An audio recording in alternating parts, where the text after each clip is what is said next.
An analysis of helicopter flight and aerodynamics. Helicopters are complex and intricate flying machines. Unlike traditional airplanes, helicopters have many agile capabilities such as taking off and landing without a runway, hovering in one position, and flying backwards. Helicopters are used in a range of applications from recreational transport to high-profile missions in the battlefield. But how do they work? Helicopters have several blades that rotate. The shape of the blades causes the air to flow faster on the top of the blade than the bottom, creating a negative pressure difference between the two. This difference in pressure lifts the helicopter up. In order to move the helicopter horizontally, it must tilt in the direction of the desired motion. Horizontal thrust comes from the horizontal component of the blade force, while the vertical component provides the vertical thrust. Let's take a look at the mechanical systems and components that allow the helicopter to maneuver.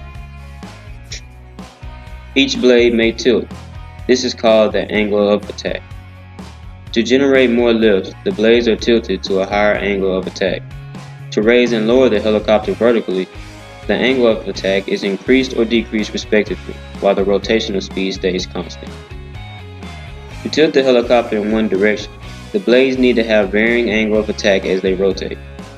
This is made possible by the mechanical system containing what is called a swash plate. The pilot can create a high angle of attack on one side and a low angle of attack on the other side with this mechanical system. With this difference in angle of attack, there is subsequently a difference in lift. This difference in lift causes a torque, which causes the helicopter to tilt. In order to understand where exactly the torque will tilt the helicopter, we must understand what is called gyroscopic recession. This will be explained by our physics experts Kyle and Noah. So what I got here is just a ordinary bike, and I just took the front wheel off and I stuck a threaded rod straight through the middle of this axle and bolted it in with two bolts and two washers, so I can hold it and it'll be able to rotate around the rod. And then as well, I got a lever on here so we can apply force, causing it to tilt. And so what I'm gonna have Kyle do here is he's gonna rotate the pedals, which will cause this wheel to spin. And then after that, we'll tilt it up. I'll apply force here, and you'll see where it goes from there. So let's go ahead and do this. Speed.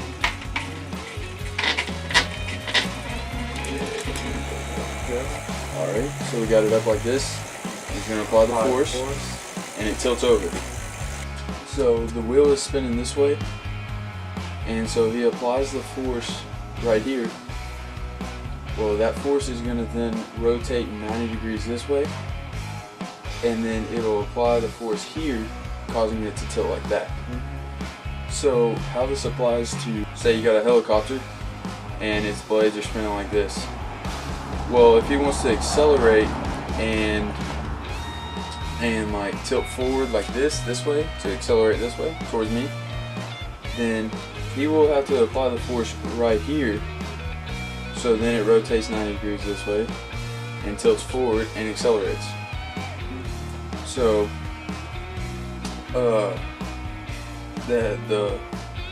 the pilot doesn't actually have to take this into account, because the systems and everything already like take this into account, and it's already in the system, so they don't even have to think about doing that. But we'll do this again, so now hopefully you understand how gyroscopic recession works. So same thing, he's going to apply the force right here, coming up, rotates 90 degrees and tilts this way. Another topic of aerodynamics that must be covered is drag. Drag takes effect on the helicopter in two different ways. One is drag from the body, and two is drag from the rotating blades. Our fluid mechanics expert, Alan, will use a wind tunnel to test a 3D printed helicopter body and a Dremel to test the rotating blades.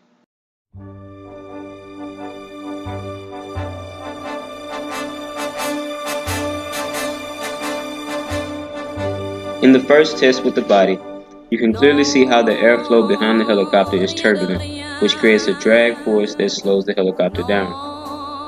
Je ne regrette rien, ni le bien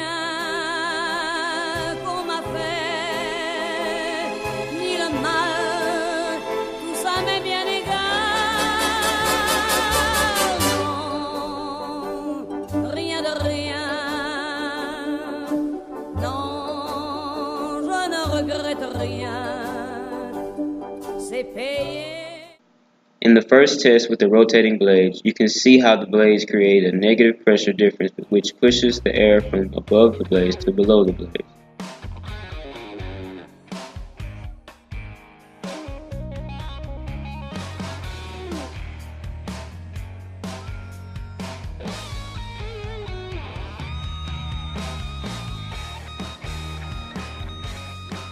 In the second test with the rotating blades, the blades were set at an angle to mimic the forward motion of flight.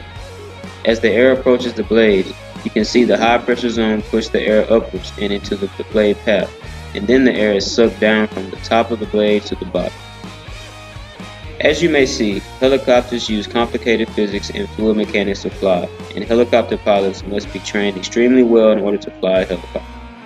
Despite the complexity of these machines, they are among the most agile and proficient flying machines available today.